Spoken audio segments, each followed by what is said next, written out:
कानून तो कहता है कि नहीं कर सकते, तो इसको कहीं ना कहीं तो रोकना पड़ेगा। विरोध पूजा पद्धति को लेकर के नहीं है, इबादत को लेकर के नहीं है। आगे नमाज यहाँ पर नहीं पढ़ने देंगे।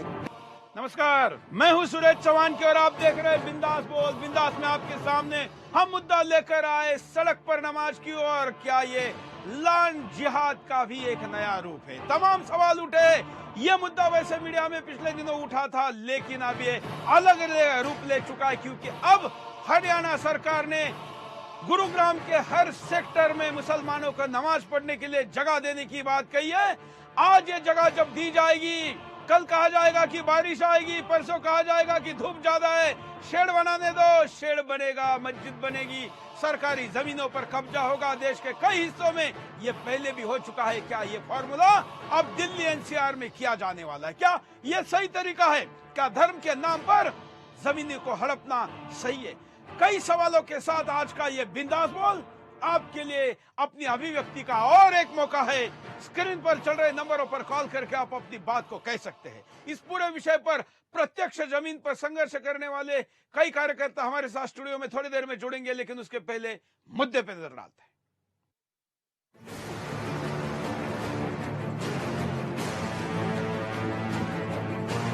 कुछ लोग आस्था के नाम पर अतिक्रमण कर रहे हैं।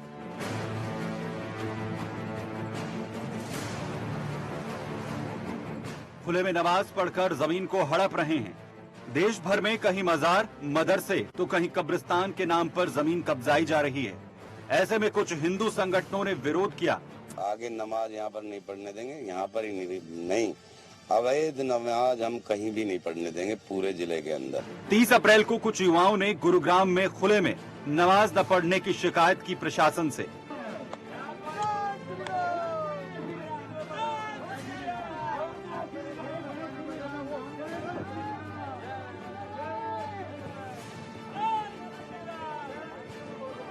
लेकिन प्रशासन ने उल्टे खुले में नमाज पढ़ने का विरोध करने वालों को ही अरेस्ट कर लिया। वहीं प्रशासन ने ये नहीं देखा कि कैसे खुले में नमाज पढ़ने से आम लोगों को परेशानी होती है।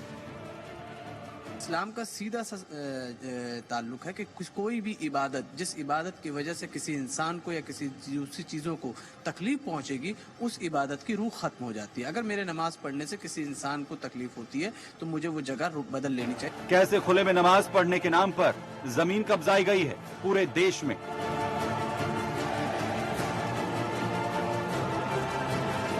देश की कई तथाकथित सरकारों ने कब्रिस्तान और नमाज के बहाने कब्जा कराया जमीनों पर। उत्तर प्रदेश की अखिलेश सरकार में हजारों एकड़ सरकारी जमीन पर कब्जा किया हुआ है मुसलमानों ने। वक्फ बोर्ड ने जमीन पर कब्जा करने के बहाने अरबों रुपए की संपत्ति अपने नाम कर ली। यही नहीं, अकेले दिल्ली में 155 जगहों पर अवैध कब्जा कर रखा है नमाज और कब्रिस्तान के नाम पर मुसलमानों ने।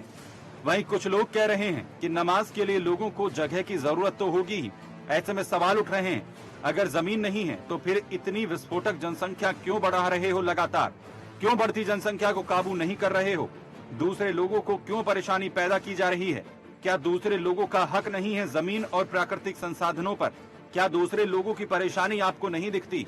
ऐसे में आप भी अपनी राय दे सकते हैं बिंदास बोल में बेखौफ।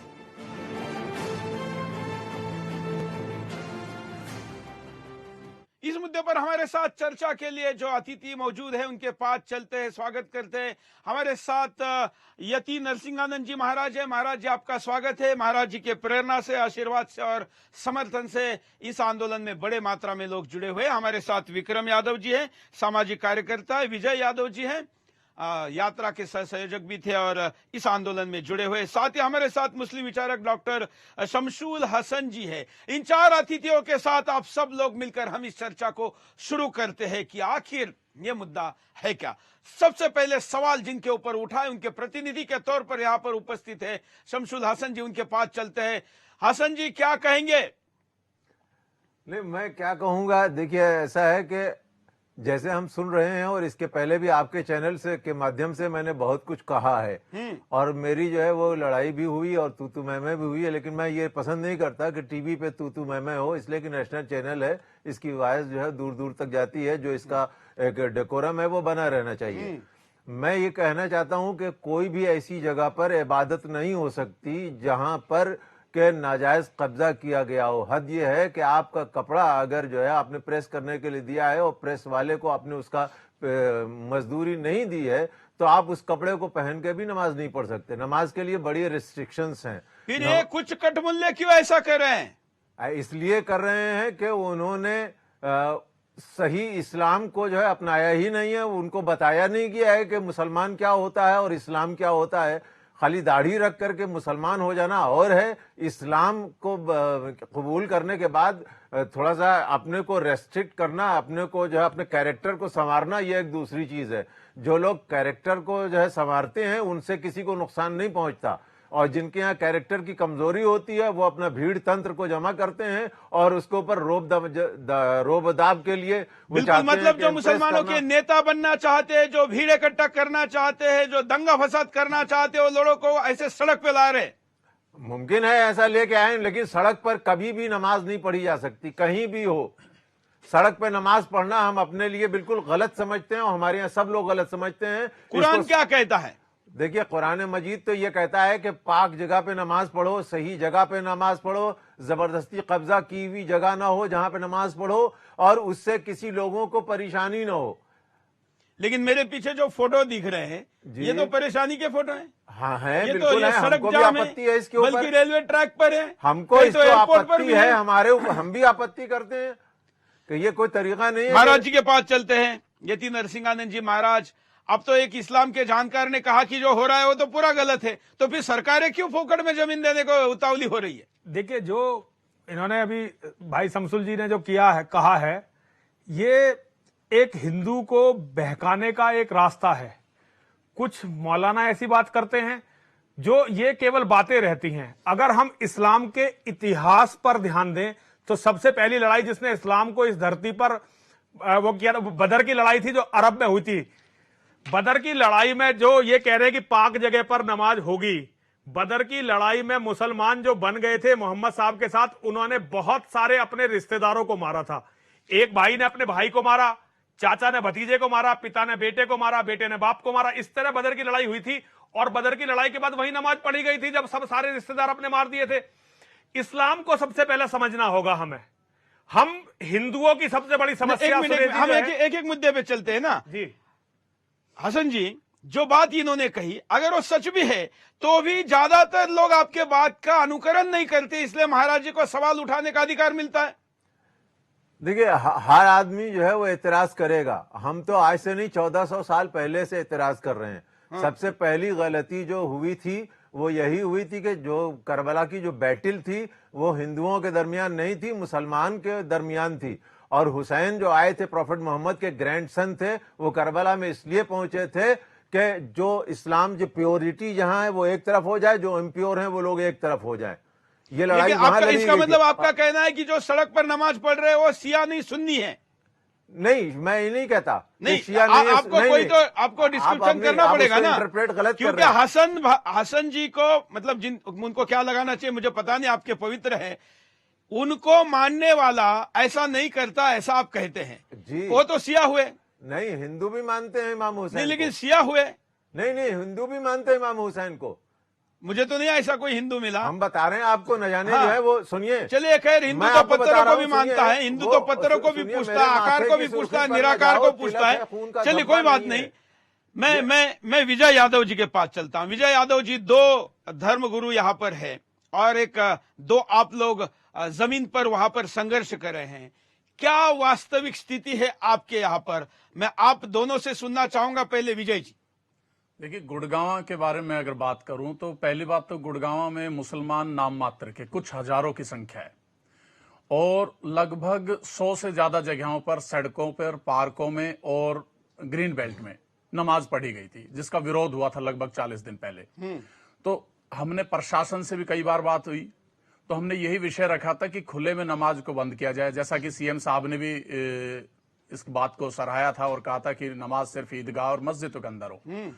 क्योंकि पिछले ही शुक्रवार की अगर मैं मीडिया की बात पे बात की जाए तो मीडिया में था कि लगभग 51 जगहों पर खुले में नमाज पढ़ी गई और लगभग 6 लाख लोगों ने नमाज पढ़ी। दूसरा विषय कि जबकि हमारे पास आंकड़ा 94 का है, कहां से? 94 जगह पड़ी गई जो हमारा आंकड़ा है। हाँ, 6 लाख लोग आए कहां से?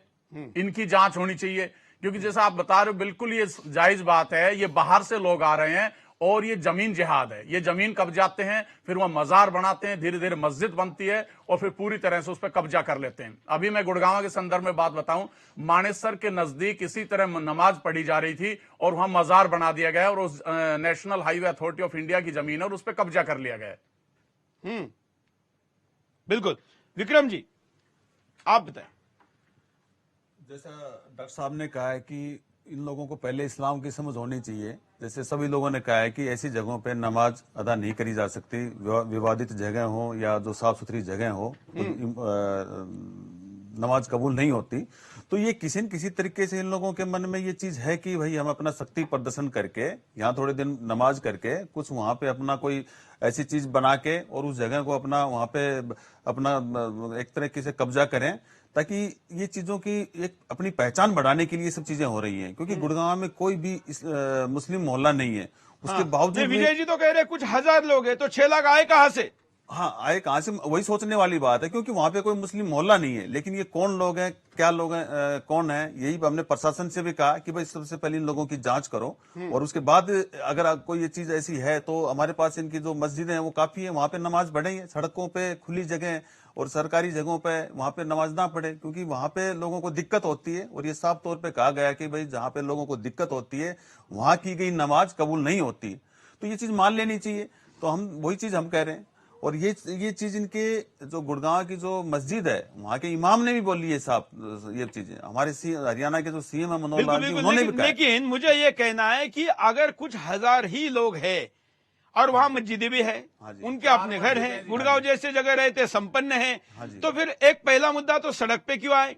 दूसरा, आए बाहर से आए तो प्रशासन बाहर की संख्या को जमीन कैसे देने जा रहा है? वही हमने प्रशासन से पूछा, वही हम प्रशासन से भी कह रहे हैं कि भाई ये सबसे पहले इन लोगों की जांच करो। लेकिन जांच न करके प्रशासन अपने संरक्षण में उनको नमाज पढ़वा रहा है, तो ये बड़ी चिंता का विषय है हमारा जी। देखिए सुरेश जी, मैं आपको एक बात बताना चाहता हूं। आपने जो अपना अभियान शुरू किया जनसंख्या नियंत्रण कानून का, अगर ये कानून नहीं बना तो आप ये भूल जाइए कि नमाज केवल सड़कों पर होगी। जैसे हमारे डॉक्टर शमसुल हसन जी कह रहे हैं, ये कुछ भी कहते रहे, अगर ये सियाह हैं, मैं तो इन्हें जानता नहीं हूं, लेकिन अगर ये सियाह हैं तो थोड़े दिनों में हमारे और इनके घर में भी नमाज होगी आतंकवादियों की। ये तो चैनल में महाराज जी, सुदर्शन चैनल में ही हमारे एंकर है लावनी, उसको एक कटमुल्ले ने कहा कि मैं तो आपके घर में घुस के करूंगा। वीडियो है जो जिस तरह से बढ़ाई जा रही है। आज सबसे बड़ी समस्या क्या है, गुड़गांव की आबादी जो है वो फ्लैट में रहने वाले हिंदुओं की है। एक घर में एक बच्चा बहुत मुश्किल से होता है। अब तो लोग बहुत सारे लिविंग रिलेशनशिप में रहने लगे हैं। कुछ लोग हैं जो एक बच्चा करते हैं, बहुत मुश्किल से कोई 2 बच्चे करता है। उन विचारों के पास विरोध करने की ताकत नहीं है। और राजनीतिक पार्टियां अच्छी तरह जान चुकी हैं कि लोकतंत्र पर धीरे धीरे मुसलमानों का, कट्टरपंथी मुसलमानों का कब्जा होने वाला है। तो उन कट्टरपंथियों के सामने सारी राजनीति नतमस्तक हो गई है। एक तरफ तो हरियाणा के मुख्यमंत्री जी ने यह कहा कि भाई नमाज जो है सार्वजनिक जगह पर होनी ही नहीं चाहिए, लेकिन मैंने पहली बार देखा हूं इतना बड़ा संरक्षण इन जिहादियों को आज तक नहीं दिया गया। कल ऐसा ही संरक्षण हमने अपने उत्तर प्रदेश के गाजियाबाद में देखा। घंटाघर के पूरे क्षेत्र को बंद कर दिया गया और वहां नमाज पढ़वाई गई। ये काम पहले कभी नहीं होता था। केवल और केवल हिंदू की घटती हुई जनसंख्या और इस्लामिक जिहादियों की बढ़ती हुई जनसंख्या ने आज सारी राजनीति को रेलवे ट्रैक बंद करके फोटो देखिए, हर जगह होगी। ये तो हद है, ये हद है। देखिए सड़क पूरी बंद करके थोड़े दिनों में ये नमाज हमारे मंदिरों में होगी। और आपको याद रखना चाहिए, अभी जो समय चल रहा है ये रमजान का समय चल रहा है। दुनिया की जितनी भी बड़ी जिहाद के ऑपरेशन हुए हैं, जितनी बड़ी इस्लामिक लड़ाइयां हुई हैं, वो रमजान के समय में हुई हैं। आप गुजरात के जरा इतिहास को याद करिए। जब मोहम्मद बिन कासिम नहीं, वो महमूद गजनबी ने हमारा सोमनाथ का मंदिर तोड़ा था, 6 लाख लोगों का कत्ल किया गया था, तो वो रमजान का महीना था। रमजान के महीने में 6 लाख लोगों को कत्ल करके उसने जब शुक्राना की नमाज पढ़ी थी तो वो रमजान का महीना था। उन लाशों पर नमाज पढ़ी गई थी। और तैमूर लंगड़ा जब उसने दिल्ली में 3 लाख हिंदुओं के सिरों की मीनार बनाई थी और सारी जमीन जैसे बहुत सारे लोग कहते हैं गंदी जगह पर नमाज नहीं पढ़नी, अरे जहां इंसानों का खून बहाया हो उन जगह पर जब पाक नमाजें पढ़ी गई हैं, जो इस्लाम की इतिहास की वो जंगे जहां निर्दोषों का कत्लेआम हुआ, सिरों की मीनारें बनाई गई, 3 लाख लोगों की मीनारें बनाई गई। टीला जो है, टीला सहबाजपुर जो लौनी में है, टीले का नाम इसलिए पड़ा गया, इतने सिर लगा दिए गए थे कि बाद में टीला बन गया। बिल्कुल ऐसे ही एक ये सारी लैंड जिहादियों के समर्थक हमारे साथ फोन पर है अब्दुल गनी। अब्दुल गनी, क्या कहना है आपका? स्वामी जी हर चीज तो जिहादी करते हैं। सारा मुसलमान क्या जिहादी है? सारा मुसलमान ही है। ज्यादातर मुसलमान जिहादी हैं, एक आध कोई बच गया होगा। स्वामी जी आप जिहादी हो सकते हैं भैया। नहीं, मैं धर्म योद्धा हूँ, मैं जिहादी नहीं हूँ। मैं अपने धर्म के लिए लड़ने वाला धर्म योद्धा हूँ। आप टेररिस्ट हैं, आप बहुत बड़े टेररिस्ट हैं। टेररिस्ट नहीं हूँ, लड़ाई करने वाला योद्धा हूँ मैं। नहीं, जहाँ तक टेररिस्ट तो तुम भी नहीं हो, तुम जिहादी हो। हाँ, मैं जिहादी हूँ, चलिए मानता हूँ। आप सर्टिफिकेट दे दिए, चलिए मानता हूँ। चलिए हेलो, बोलिए। सड़क पर नमाज कितनी सही? हमारे साथ डॉक्टर शमसुल हसन जी है, जो कि दूरदर्शन में काम कर चुके हैं, एक विचारक है। वो कहते हैं कि ये गलत है। हमारी तादाद इतनी हो चुकी है, अगर तुम हमारे खिलाफ बोले तो मारे जाओगे। ये डराने के लिए है, ये कोई पूजा नहीं है, कोई इबादत नहीं है। ये तो केवल दूसरों को डराना धमकाना, और ये पूरी दुनिया में कहीं नहीं होता, केवल इस देश में होता है। स्वामी जी उसके बाद बात करते हैं, इतना मत डरिए। तुम क्या गलतफहमी अभी थोड़े दिनों में देखना, तुम कोई नहीं डरा। सऊदी अरब एक इस्लामिक राष्ट्र है और वहां भी सड़कों पे नमाज पढ़ने पर उनकी करेंसी में 5,000 रुपए का जुर्माना है। वो भी है, भारत में ये सरेआम पढ़ रहे हैं। वो भी है। और कितने लोगों ने कह दिया है कि विवादित जगह पर नमाज कबूल नहीं होती है, उसके बावजूद भी ये कौन सी जिद है, ये हमारी भी समझ में नहीं है। अच्छा, मुझे बताइए, शायद आप दोनों पे केस भी फाइल किया है?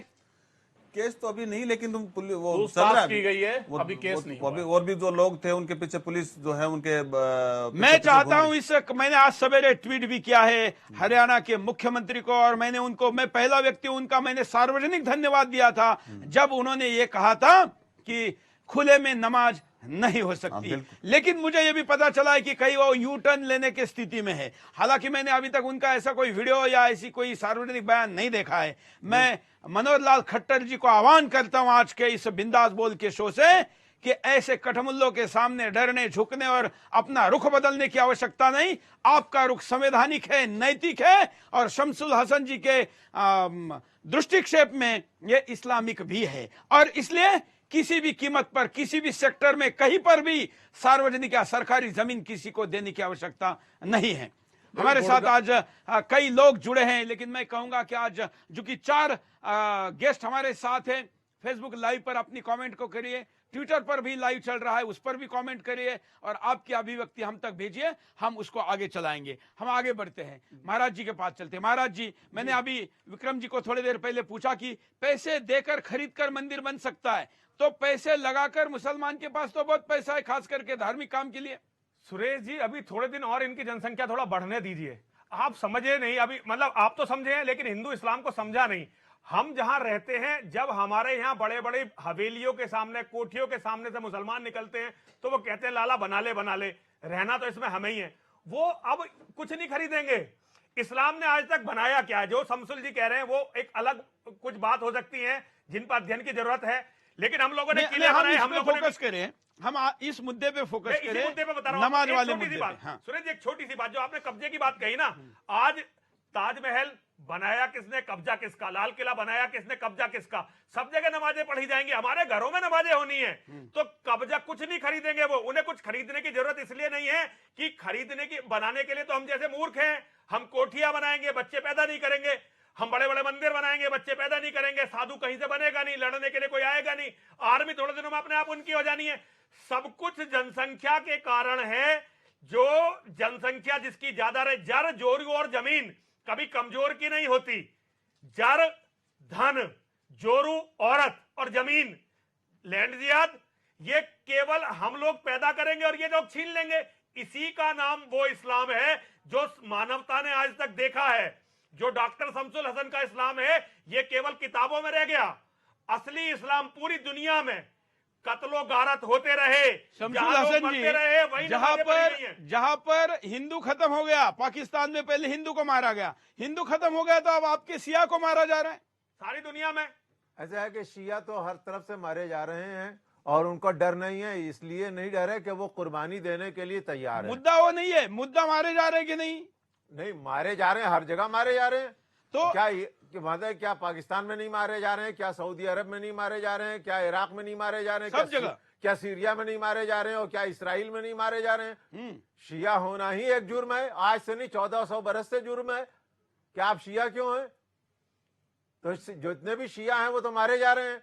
अब कभी कभी गलतफहमी में यह होता है कि ये मुसलमान है, जहां जो है मुसलमान और गैर मुसलमान की बात आती है वहां भी शिया भी आ जाते हैं, वो भी मार खाते हैं। लेकिन हमने ये देखा है, काशी में मैं रहता हूं, मैं हिंदू महल्ले में रहता हूं, राइट्स बनारस में भी हुए, लेकिन जितने हिंदू थे उन्होंने आके कहा कि आपके घर पे कोई पत्थर नहीं आएगा, आप लोगों को घर छोड़ के नहीं जाना है। और हम लोग गए भी नहीं, और हम आज भी जिंदा हैं, सलामत हैं। हमारे घर का कोई बच्चा, किसी को एक लाठी नहीं पड़ी, ना किसी के घर को आग लगाई गई।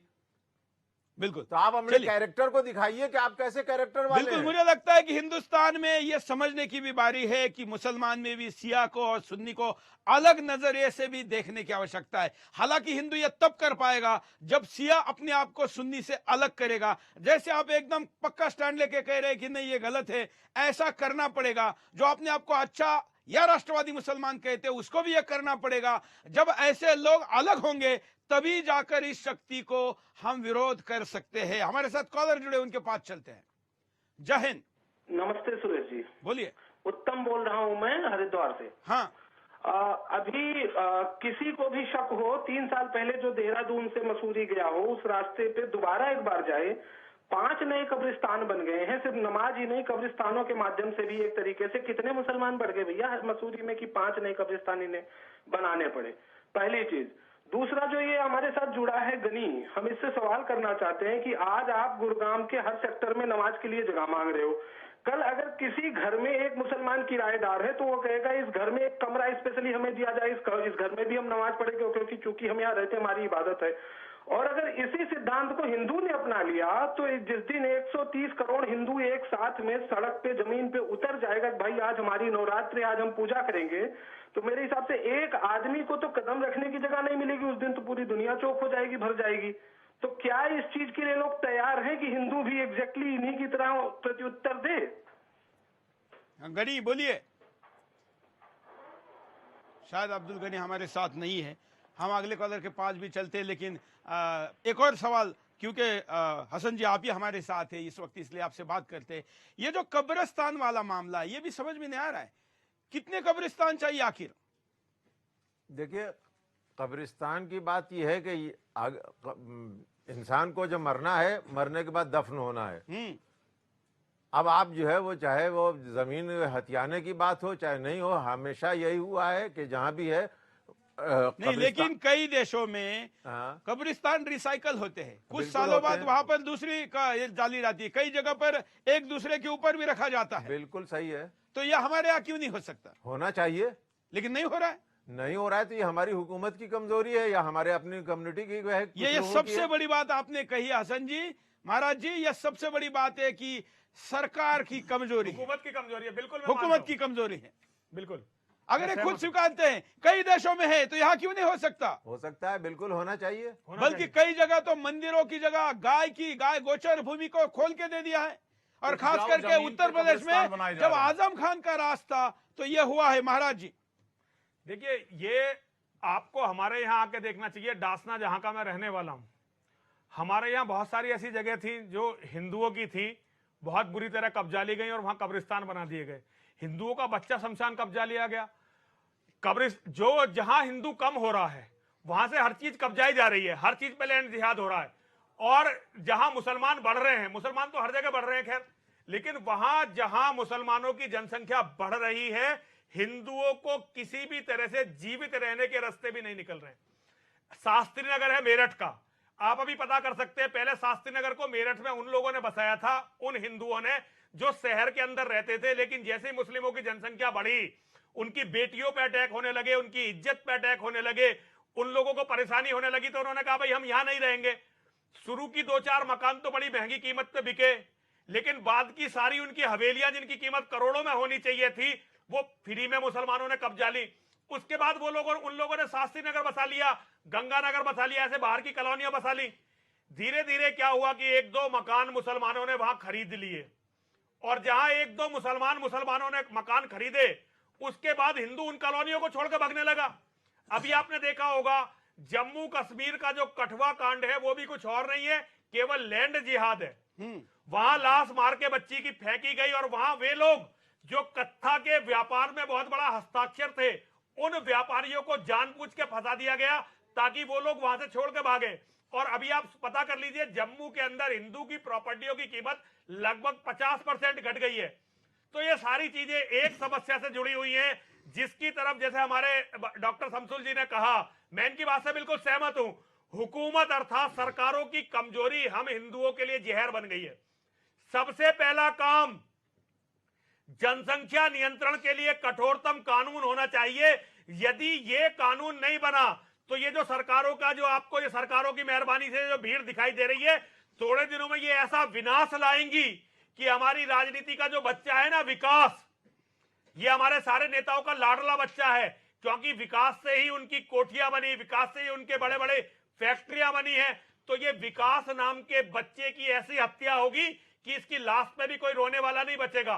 तो सबसे पहले जनसंख्या नियंत्रण कानून लाना चाहिए, यदि कोई हुकूमत वास्तव में भारत के भविष्य की तरफ। और मैं दर्शकों को कहूं कि इसके लिए जो हमने 70 दिनों की 20,000 किलोमीटर की भारत बचाओ यात्रा निकाली थी, अगली सेकंड फेज में हम करोड़ों हस्ताक्षर एकत्र करें। जो लोग इस कार्यक्रम को देख रहे, मैं आह्वान करता हूं कि समय का दान करिए, हमको संपर्क करिए। आपने ही क्षेत्र में दिन के 2 घंटे 4 घंटे, हफ्ते में एक आध दिन, महीने में कुछ हफ्ते या साल में महीना देकर आप हमें हस्ताक्षर संकलन में मदद करिए। हमारा वॉलंटियर आपके पास आएगा, आप हमारे वॉलंटियर बनिए, समयदान देने वाले कार्यकर्ता बनिए।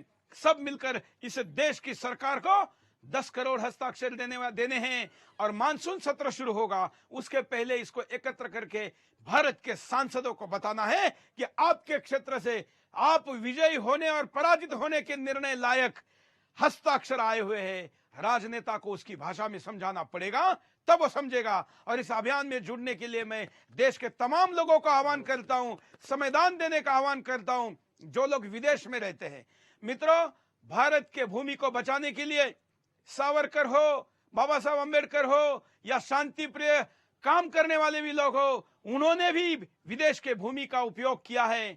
भारत माता ने आपको दूध बनाकर वहां भेजा है, यहां कानून आए, इसलिए वहां पर भी आप भारतीय लोगों का हस्ताक्षर अभियान चलाइए। मैं जल्दी ही कुछ ऐसे देशों के प्रवास पर निकलने वाला हूं जहां पर भारत बचाओ यात्रा का दूसरा एक अंतर्राष्ट्रीय संस्करण हम लेकर आएंगे। विदेश से जो लोग कार्यक्रम को देख रहे हैं वो भी संपर्क करें। हमने कैनोपी बनाई हुई है, स्टॉल बनाए हुए हैं, कई मंदिरों में, पार्कों में कार्यकर्ता रोज लगा रहे हैं। आपके क्षेत्र में भी इसको लगाया जा सकता है। और जैसे कि महाराज जी ने कहा, अगर जनसंख्या नियंत्रण कानून नहीं आया तो हिंदुस्तान का पाकिस्तान बनना केवल। सुरेश जी, एक बात जोड़ना चाहता हूं, केवल हिंदुस्तान नहीं, अभी मुसलमानों की जो इस्लामिक तंजीमें हैं उनकी योजना है कि भारत पर कब्जा करके वे फिर पूरी दुनिया से लड़ेंगे। ये खतरा केवल हिंदू के लिए नहीं है, ये हिंदुओं के मैं क्षमा चाहता हूं, मेरे सब थोड़े कठोर हो सकते हैं, लेकिन अगर ये इस्लाम का कहर इस धरती पर दोबारा से टूटा और भारत इस्लामिक देश बना तो पूरी दुनिया, यहां कुछ बचने वाला नहीं है। ना ईसाई बचेगा, ना मुसलमान बचेगा, ना कुछ बचेगा, ना सिया बचेगा और न सिख, नहीं, कुछ नहीं बचना। क्योंकि ये जगह अगर एक बार इस्लाम के हाथ दोबारा से लगी तो एटॉमिक पावर और दुनिया के सारे लड़ने वाले संसाधन इनके हाथ में होंगे। और बिल्कुल, ये आप कोई नई बात नहीं कह रहे। अमेरिका तो बार बार कह रहा है कि पाकिस्तान के अंदर के और इस्लामिक देशों के अंदर के जो न्यूक्लियर प्लांट्स है वो कट्टर पंथी जिहादियों के हाथ में जा रहे हैं। हमारे साथ कॉलर जुड़े, उनके पास चलते हैं। जय हिंद, बोलिए। जय हिंद सर। हाँ, जैसे ये जो अभी बात कर रहे थे, अभी ये कठुआ मामले की भी बात आई, तो उसके लिए मैं कहना चाहता हूँ, अभी एक मुजफ्फरनगर का ही मामला हमारे सामने आया है, जिसमें एक मुसलमान ने अपने पड़ोसी हिंदू को फंसाने के लिए अपने बाप का ही कत्ल कर दिया। तो हम ये कैसे मान सकते हैं कि कठुआ मामले में साजिश नहीं हो सकती है? नहीं, कठुआ की साजिश तो सामने आ चुकी है। साजिश है ही भैया, बहुत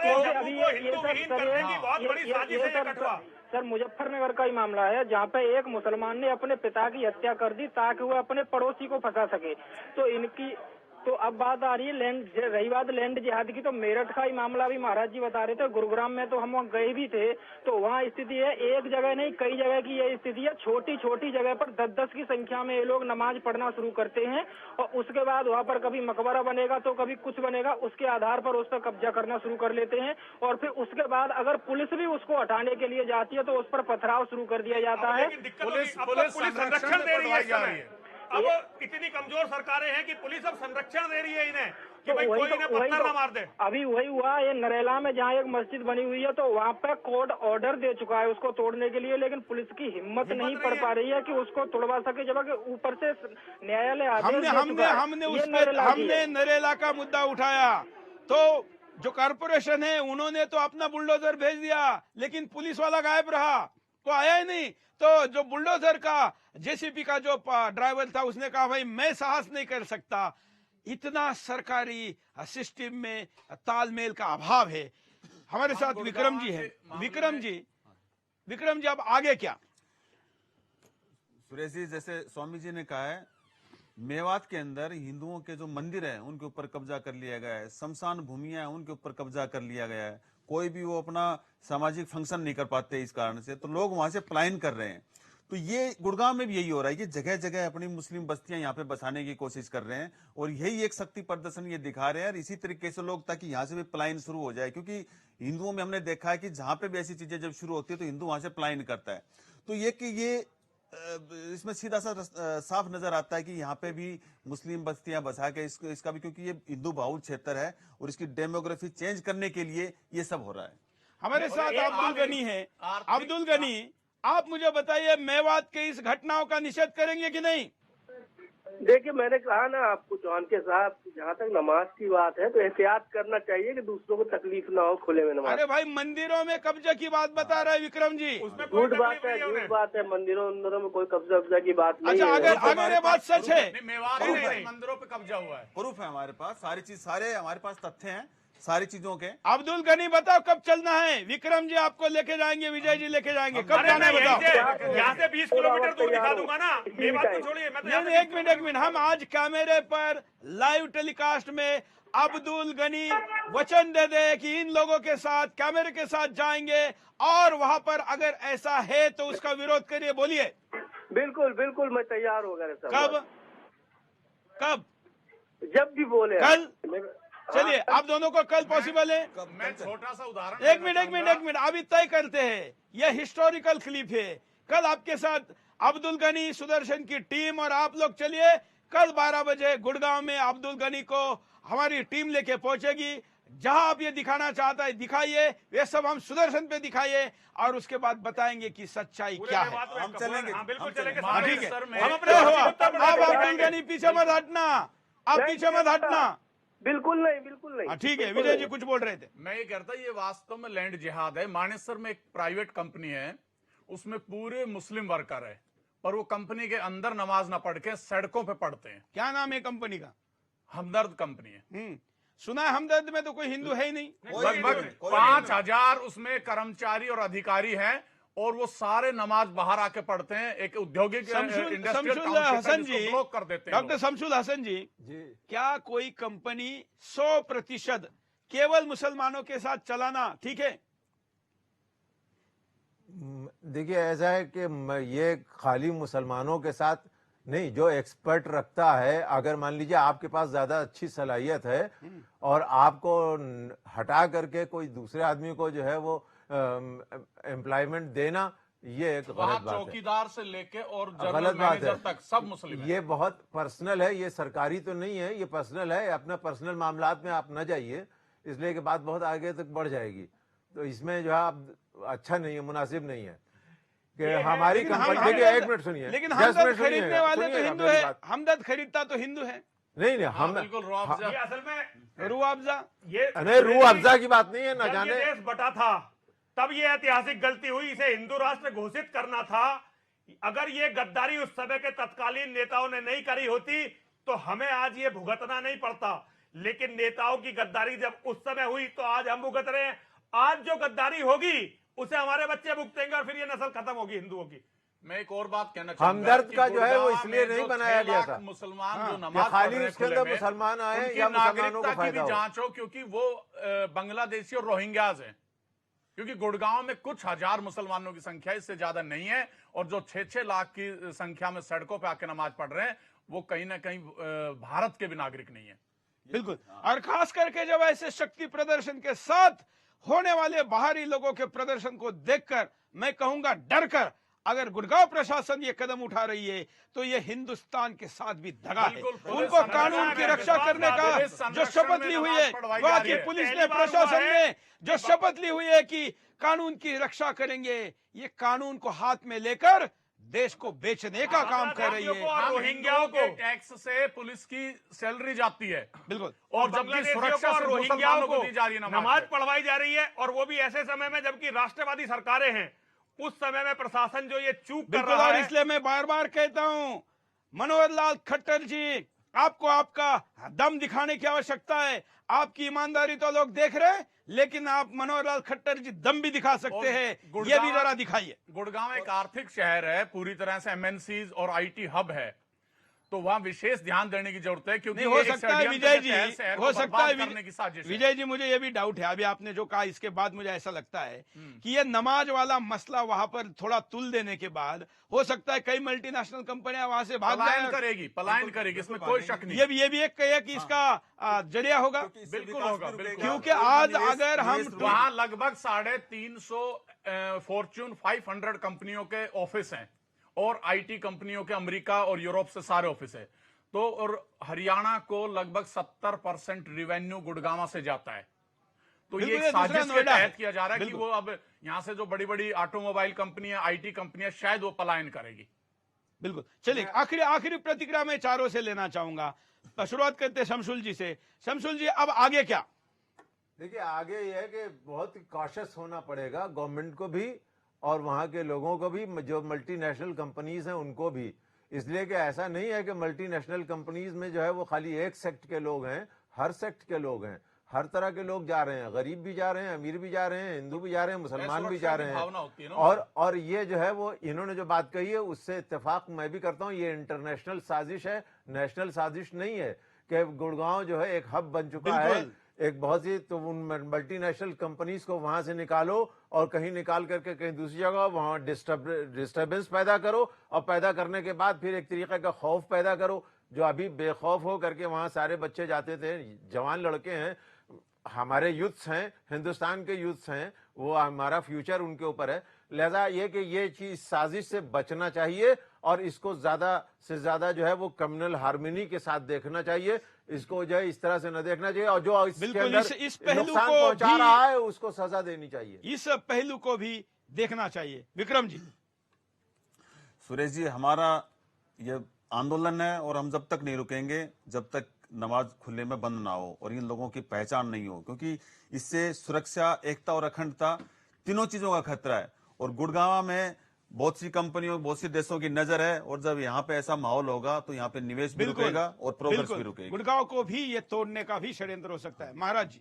देखिए सुरेश जी, मेरा बहुत स्पष्ट कहना यह है कि ये जो नमाज की समस्या है, ये समस्या का एक छोटा सा भाग है। बहुत छोटा। असली समस्या जो है वो है इस्लामिक जिहाद, और इस्लामिक जिहाद का जो सबसे बड़ा हथियार है वो है मुसलमानों की बढ़ती हुई जनसंख्या।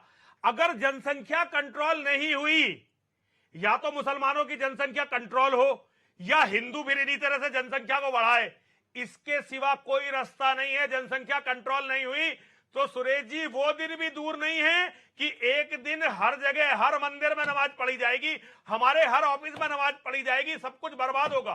केवल विनाश ही विनाश इस देश में होगा, इसके सिवा कुछ नहीं होगा।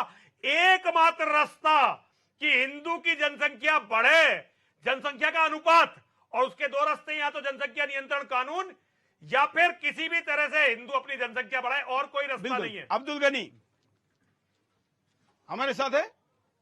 महाराज जी और वो स्वामी जी और इन लोगों को डर लग रहा है जिस दिन मुसलमान, सारे मुसलमान, अरे डर शब्द भूल जाओ, डर शब्द भूल जाओ, डर भूल जाओ तुम। डर हमारे डायरेक्टरी में नहीं है, डर हमारे हार्ड डिस्क में, मेमोरी में कहीं नहीं है, भूल जाओ। उदारता है। अरे औरंगजेब को नहीं डरे तो तुमको क्या डरेंगे?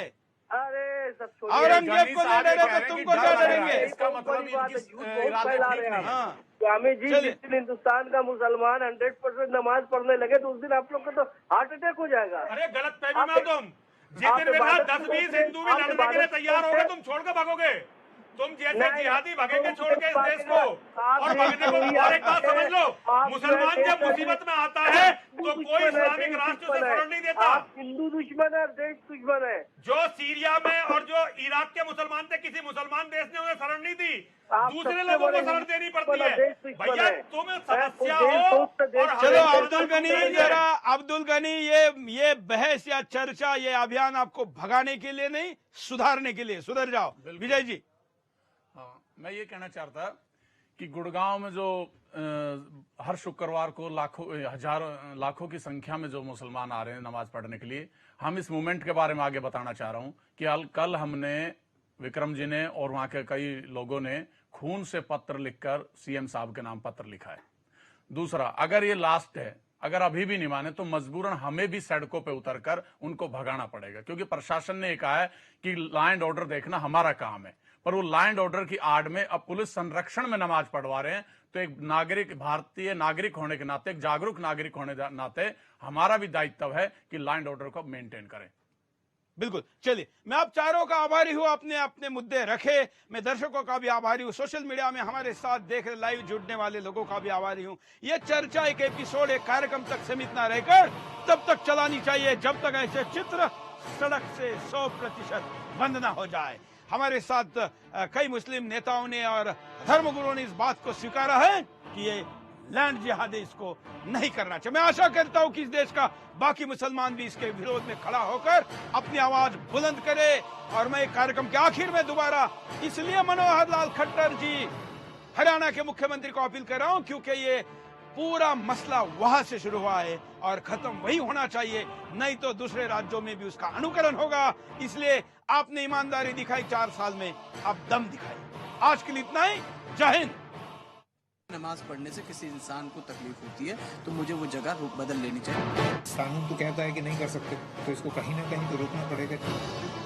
विरोध पूजा पद्धति को लेकर के नहीं है, इबादत को लेकर के नहीं है। आगे नमाज यहाँ पर